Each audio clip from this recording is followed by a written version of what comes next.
الحمد لله رب العالمين والصلاة والسلام على سيد الأنبياء والمرسلين وعلى آله وصحبه أجمعين ومن تبعهم بإحسان إلى يوم الدين.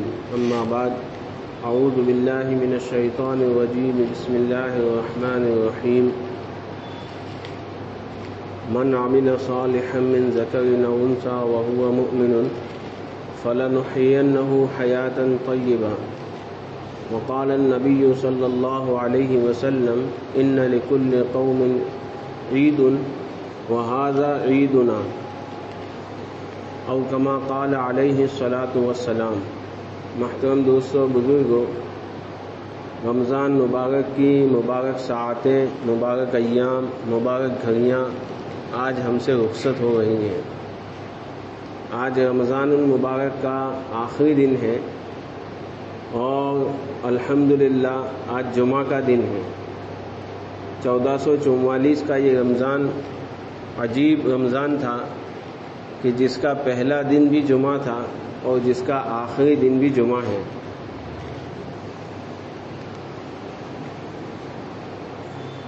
اس ماہ میں ایک بڑا عظیم کام بھی ہوا کہ سعودی عرب اور ایران کے تعلقات بہتر ہوئے. عالم اسلام کی اگر بات کریں تو یہ بہت ایک اچھا کام ہوا، اور اسرائیل کو فلسطین نے مات دی، حماس نے مات دی. عالم اسلام کے اندر خوشی کی لہر دوڑ گئی اس بات پر کہ اسرائیل جو ہے فلسطین کے آگے جھک گیا. اور بہت سے اللہ جانے کیا کیا کام ہوئے ہوں گے اس رمضان میں، کیونکہ اس رمضان کا پہلا جمعہ بھی، پہلا روزہ بھی جمعہ میں تھا اور آخری دن جو ہے یہ بھی جمعہ ہے. یعنی 5 جمعہ اس رمضان میں آئے. جمعہ کا دن بڑا اہمیت کا حامل ہے. جمعہ کے دن کو رسول اللہ صلی اللہ علیہ وسلم نے عید کا دن کہا ہے کہ مسلمانوں کے لیے یہ دن بھی عید ہے، بلکہ یوں فرمایا کہ عید سے بھی زیادہ افضل اگر کوئی دن ہے تو وہ جمعہ کا دن ہے. تو ہمارے لیے تو آج بھی عید ہے اور کل بھی عید ہے. رمضان رخصت ہو رہا ہے. جس نے روزے رکھے، جس نے تراویح ادا کی، اس کی مغفرت اللہ کے وہاں ہو گئی. حدیث میں آتا ہے کہ رمضان کی آخری رات میں، رمضان المبارک کی آخری رات میں اللہ تعالیٰ روزے داروں کی مغفرت فرما دیتے ہیں. حدیث میں آتا ہے کہ اللہ تعالیٰ فرشتوں کے آگے فخر کے طور پر عید کے دن یوں فرماتے ہیں کہ دیکھو یہ میرے بندے جنہوں نے اپنی خواہشات کو قربان کیا اور روزے رکھے، بتاؤ اس مزدوری کیا ادا کی جائے. فرشتے کہتے ہیں کہ اس مزدور کی مزدوری فوراً دے دی جائے. تو اللہ تعالیٰ فرماتے ہیں، عید کے دن یہ خطاب ہوتا ہے، اللہ تعالیٰ فرماتے ہیں کہ میرے عزت کی قسم، میرے جلال کی قسم، میری بڑائی کی قسم، فرشتوں تم گواہ رہنا میں نے ان کی مغفرت فرما دی. پھر اللہ تعالیٰ بندوں کے سامنے مخاطب ہوتے ہیں کہ میرے بندوں تم میرا خیال رکھنا، میں تمہارا خیال رکھوں گا، میں تم کو کفار کے سامنے فضیحت نہیں ہونے دوں گا. ایک لمبی حدیث ہے. پھر اللہ تعالیٰ بندوں کے سامنے یوں فرماتے ہیں کہ آج کا دن تم مانگو مجھ سے، میں تم آخرت کے معاملے میں جو کچھ مانگو گے میں تم کو عطا کروں گا. دنیاوی معاملات میں تمہاری مصلحت پر نظر رکھوں گا، کیونکہ انسان کی عقل جو ہے وہ بہت تھوڑی ہے.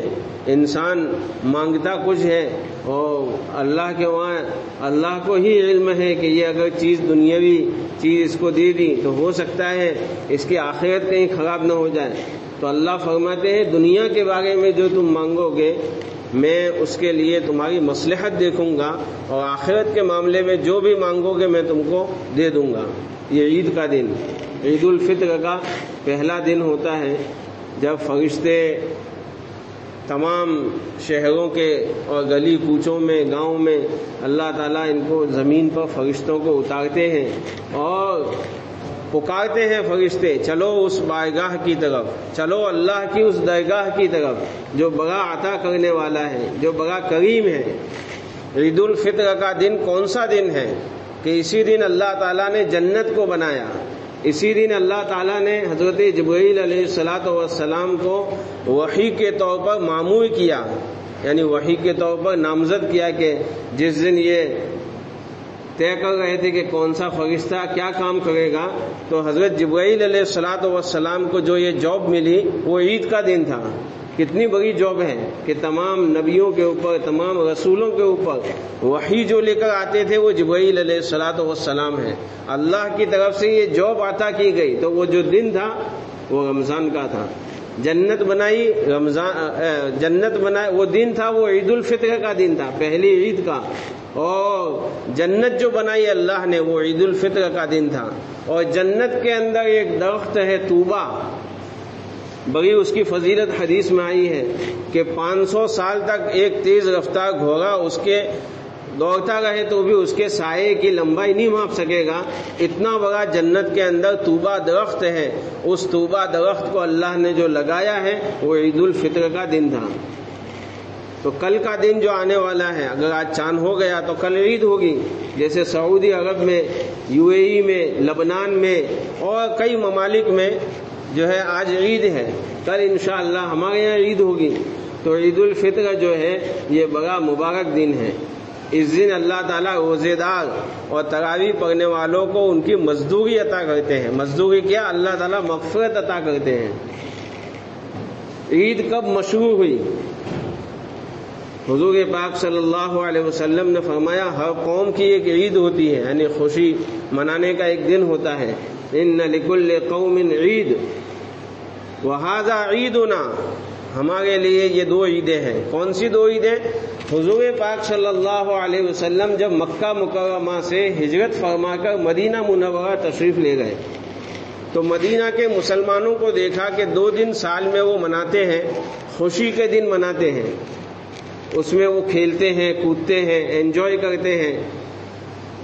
اسلام کتنا پیارا مذہب ہے کہ اسلام جنگلوں میں نکل جانے کا یا گفاؤں میں رہ جانے کا یا بالکل سماج سے الگ ہو جانے کا مذہب نہیں ہے۔ اسلام بالکل عین فطرت کے اوپر، نیچر کے اوپر اللہ تعالیٰ نے مذہب بنایا ہے کہ انسان کی ایک ایک خواہش کا اس کے اندر لحاظ رکھا گیا ہے۔ انسان کی ایک ایک جو خواہش ہوتی ہے، فطرت جو ہے اس کا لحاظ رکھا گیا ہے۔ انسان کی خواہش ہوتی ہے کہ کبھی خوشیاں منائیں، کبھی جو ہے وہ انجوائے کریں۔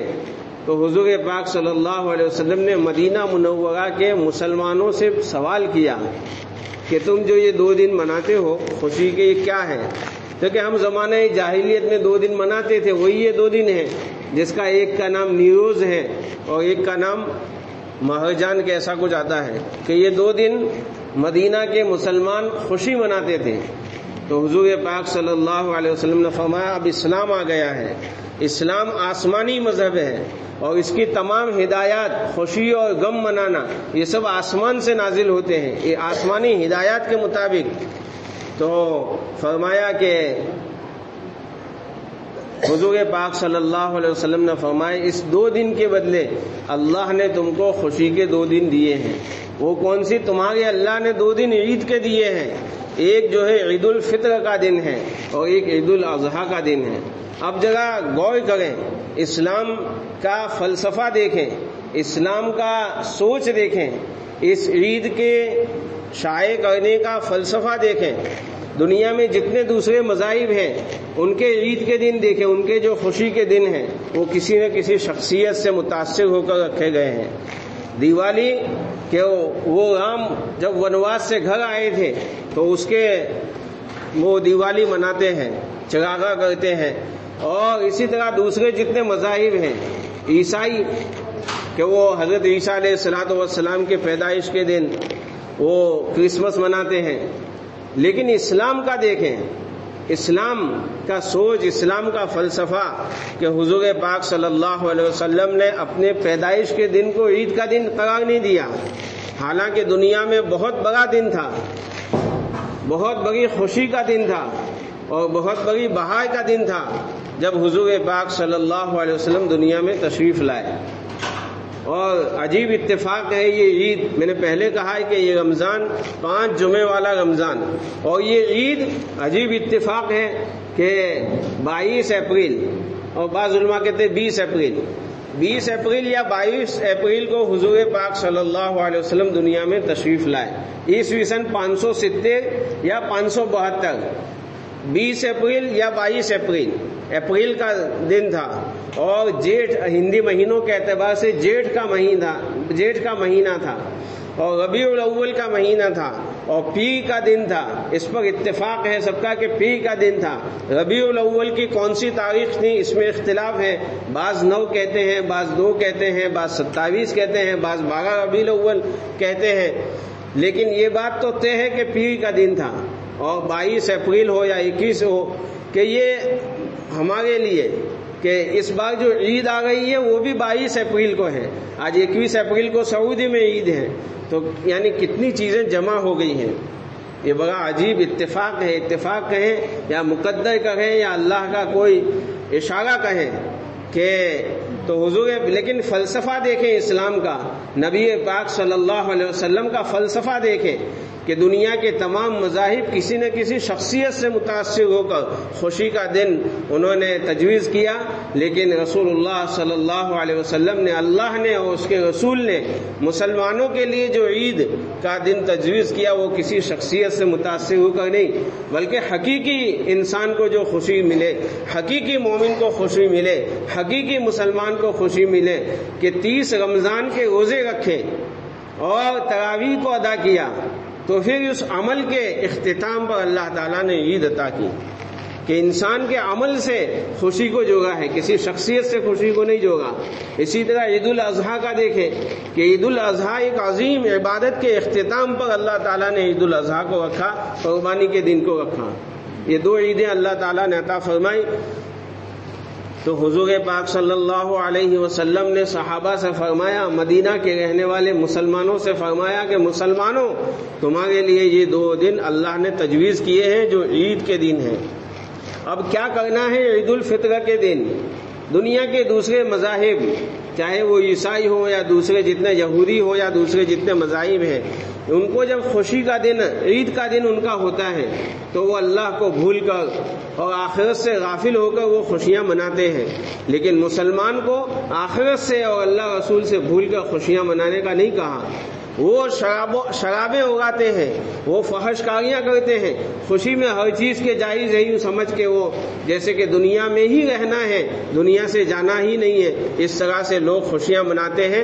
لیکن مسلمانوں کو جو عید منانے کا کہا گیا، سب سے پہلے کہا کہ اپنے اڑوس پڑوس رہنے والے غریب رشتہ داروں کا خیال رکھیں، کہا کہ صدقہ فطر صاحب نصاب کے اوپر واجب قرار دیا کہ جو مسلمان مالدار ہیں، جس کے پاس 7.5 تولہ سونا، 52.5 تولہ چاندی ہے، یا اتنا سامان تجارت ہے جس کے اوپر زکوٰۃ واجب ہے، فرض ہے، ان کو عید سے پہلے صدقہ فطر ادا کرنا واجب ہے۔ تو مسلمان عید کے اندر سب سے پہلے کہ اپنے محلے کے یا اپنے اڑوس پڑوس کے یا اپنے رشتہ داروں کے، یعنی دوسرے مسلمان غریب رشتہ داروں کا سب سے پہلے، غریب لوگوں کا سب سے پہلے خیال رکھا گیا کہ تمہاری عید اس وقت تک حقیقی عید نہیں ہوگی جب تک کہ تم صدقہ فطر ادا نہیں کرو گے۔ فطرہ ادا کرنا، کتنا ادا کرنا کہ اللہ نے جس کو دیا ہے وہ کشمش کے اعتبار سے ادا کرے۔ 3.5 کلو سوکھی کھجور جو آتی ہے، جس کی قیمت علماء نے لکھی ہے 1000 روپے کے آس پاس اس کی جو قیمت ہوتی ہے، کہ اللہ نے جس کو وسعت دی ہے ایک فطرے کی، ہماری فیملی کے اندر ہم میاں بیوی اور جتنے بچے ہیں، نابالغ بچے ہیں، ان کے طرف سے فطرہ ادا کیا جائے گا۔ یہ مرد کے ذمے ہے۔ میرے گھر میں اگر 5 افراد ہیں تو 5 کا فطرہ ادا کیا جائے گا۔ ایک فطرے کی قیمت گیہوں کے اعتبار سے دی، سب سے لاسٹ جو ہے وہ گیہوں ہے، اس کی آج کے حساب سے 60 یا 70 روپے ہوتی ہے، 1.25 کلو گیہوں کی قیمت۔ تو ایک فطرہ 70 روپے لے لو، 7 50 35 350 روپے۔ اگر جو کے اعتبار سے دیے تو اس کی قیمت لکھی ہے علماء نے 120 یا 150 کے آس پاس، جو بھی چارٹ بنا ہوا ہے اس کے مطابق۔ اس سے آگے کھجور، تو کھجور کی قیمت لکھی ہے کہ ایک اتنی کھجور لینی، اللہ نے دیا ہے تو کشمش کے اعتبار سے دے، تاکہ کسی غریب کے پاس جائیں 1000 روپے جائیں، 2000 5000 جائیں۔ آج کی مہنگائی کے زمانے میں 2-5 ہزار کی کوئی قیمت نہیں ہے۔ انسان جب کپڑے خریدنے نکلتا ہے تو آسانی سے بالکل جو ہے 500 1000 روپے کے ایک جوڑی کپڑے بنتے ہیں۔ تو سب سے پہلے عید کے اندر یہ کہ فطرہ ادا کریں، یہ مسلمان مالدار صاحب مسلمان کے اوپر واجب ہے۔ دوسرا، عید کی سنتیں بتائی کہ عید کس طرح منائی جائے۔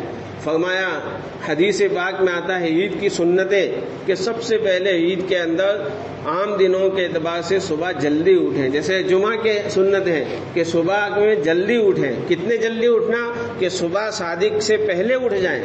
صحابہ کے بارے میں آتا ہے کہ جب صحابہ صبح کی نماز پڑھنے آتے تھے، عید کے دن فجر کی نماز پڑھنے مسجد نبوی میں آتے تھے، تو عید کے دن تمام اپنی ضروریات سے فارغ ہو چکے تھے۔ کون سی ضروریات؟ یعنی نہانے دھونے کی اور خوشبو کی اور نئے کپڑے، سب فجر کی نماز میں وہ آ کے کر لیتے تھے۔ وہ فجر کی نماز سے جیسے فارغ ہوئے، معمولات سے فراغت کے بعد فوراً مسجد سے نکل جاتے تھے عیدگاہ کی طرف۔ حضرت ابن عمر رضی اللہ تعالیٰ عنہ کا یہ معمول لکھا ہے کہ مسجد نبوی میں جب عید کے دن صبح آتے تھے نماز پڑھنے کے لیے تو بالکل نئے کپڑے پہن کے آتے تھے، غسل وغیرہ سے فارغ ہو کر، خوشبو لگا کر، اور جیسے ہی نماز سے فارغ ہوئی، صبح کی نماز سے فارغ ہو کے پھر جو ہے سیدھے عیدگاہ کی طرف نکل جاتے تھے۔ اور ہمارے یہاں یہ رواج ہے کہ نہیں، نہانے کا تو فجر کی نماز کے بعد ہی، تاکہ وہ عید کا نہانے کا ہوگا۔ تو عید کے دن صبح جلدی اٹھیں۔ عید کے دن اول وقت میں اگر فجر کی نماز ہے تو اول وقت میں مسجد میں آ جائیں، یہ سنت ہے صبح جلدی اٹھنا۔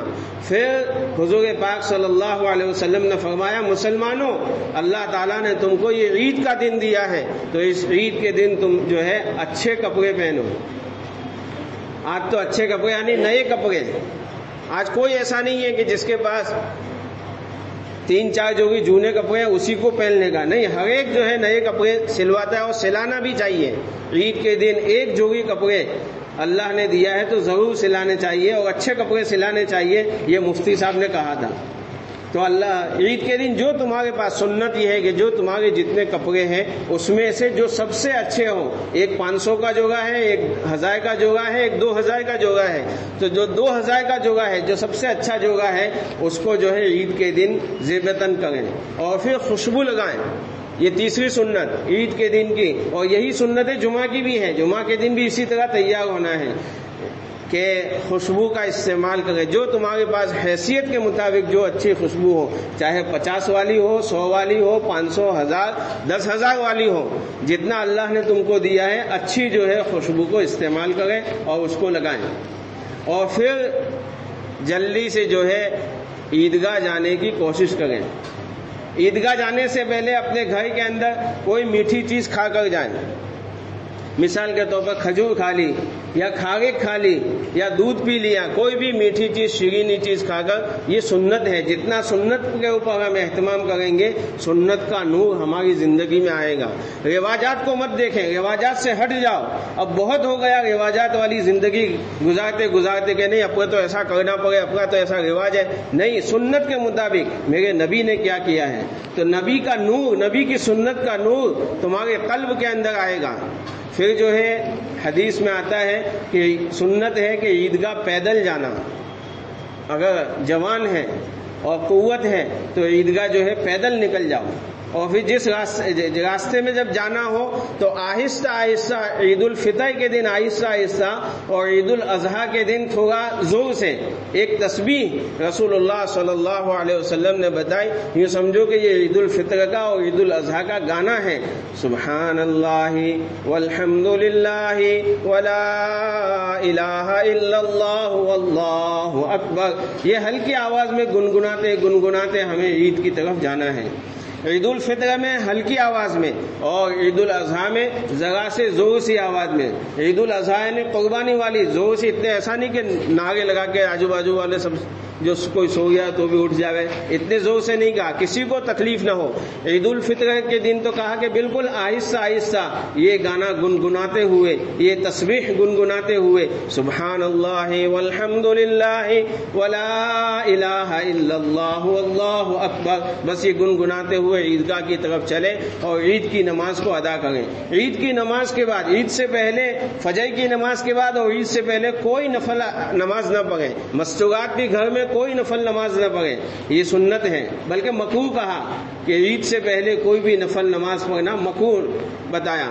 عید کے عیدگاہ پر جب وہ پہنچے، خطبہ نماز بالکل اطمینان کے ساتھ سنیں۔ عید کی نماز کے بعد جو ہے ایک دوسرے کو عید کی مبارکباد دے، چاہے ہماری رواجی زبان میں دے، رواجی زبان میں عید مبارک یہ رواجی طریقہ ہے۔ اور ایک علماء نے لکھا ہے تقبل اللہ منا ومنکم، یہ جو ہے علماء نے، فقہاء کرام نے جملہ دیا ہے، چاہے کسی بھی طرح سے، ہم کو وہ عربی زیادہ بولنا نہ آتا ہو، اپنے مسلمان بھائی سے ملے، ملاقات کرے اور سیدھی سادی زبان میں اگر یہ کہہ دیں گے عید مبارک۔ عید مبارک کا کیا مطلب؟ کہ اللہ تعالی ہمارے نیک اعمال کو قبول فرمائے اور اس عید کو ہمارے لیے مبارکباد بنائے، مبارک بنائے۔ اور دوسری خاص بات، اس طرح سے اگر عید گزاریں گے اللہ تعالیٰ مغفرت فرمائیں گے، اللہ تعالیٰ آئندہ کے لیے ہمارے راستے کھولیں گے، نیکی کی طرف چلنے کے راستے کھولیں گے اور اللہ راضی ہو جائے گا۔ اور سب سے بڑی عید جو ہے وہ اللہ کا راضی ہونا ہے، اللہ جس سے راضی ہو گیا اس کا ہر دن عید ہے۔ دوسری ایک خاص بات یہ عرض کرنی ہے کہ جس طرح ہم رمضان میں صبح کو اٹھ کر اور ظہر میں اور عصر میں 5 وقتہ نمازوں کا اہتمام کرتے تھے، قرآن پاک کی تلاوت کرتے تھے، انشاءاللہ رمضان کے بعد بھی اسی طرح سے ہم کرنے والے بن جائیں۔ جو تقویٰ کی دولت ہم کو ملی ہے روزے رکھ کر، جو تقویٰ کی دولت ہم کو ملی ہے تراویح پڑھ کر، جو تقویٰ کی دولت ہم کو ملی ہے کچھ اللہ سے تعلق پیدا ہوا ہے دعائیں مانگ کر، اس کی حفاظت کریں۔ یہ نہیں کہ عید کے آنے کے بعد اس کو بالکل ایسے ہی گنوا دیں اور بالکل پھر ایسے ہی ہماری زندگی آزادانہ بن جائے، نہیں، ہمیں جو ہے اس تقویٰ کی نعمت کو بڑھانا ہے، اللہ کے تعلق کو بڑھانا ہے۔